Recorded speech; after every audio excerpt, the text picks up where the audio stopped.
नमस्कार मित्रांनो, म्हाडाने परत एकदा मुदतवाढ दिलेली आहे. तर 20 सप्टेंबर 2025 ही शेवटची तारीख होती.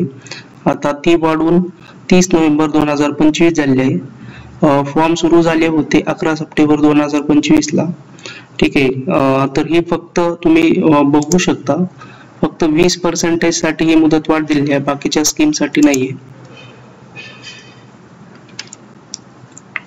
हे बघू शकता, फक्त 20% साठी दाखवत आहे.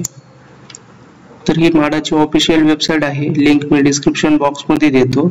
इथे इम्पॉर्टन्स डेट मध्ये जाऊन चेक करायचं आहे. आणि ऑनलाईन पेमेंट एंड होणार आहे, ऍप्लिकेशन एंड होणार आहे 30 नोव्हेंबरला. ठीक आहे. RTGS अँड NEFT होणार आहे पेमेंट एंड 1 डिसेंबरला. ड्राफ्ट ऍप्लिकेशन पब्लिश होत आहे 19 डिसेंबरला. आणि लॉटरी ड्रॉ भेटेल आपल्याला 27 डिसेंबर 2025. रिफंड स्टार्ट होईल 10 जानेवारी 2026 पासून.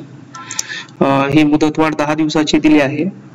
तर मागच्या वेळेस असं झालं होतं की 11 डिसेंबर 2025 ला ड्रॉ होता, हे एक्सटेंड केल्यामुळे बहुतेक 27 डिसेंबर 2025 ला भेटणार आहे. धन्यवाद.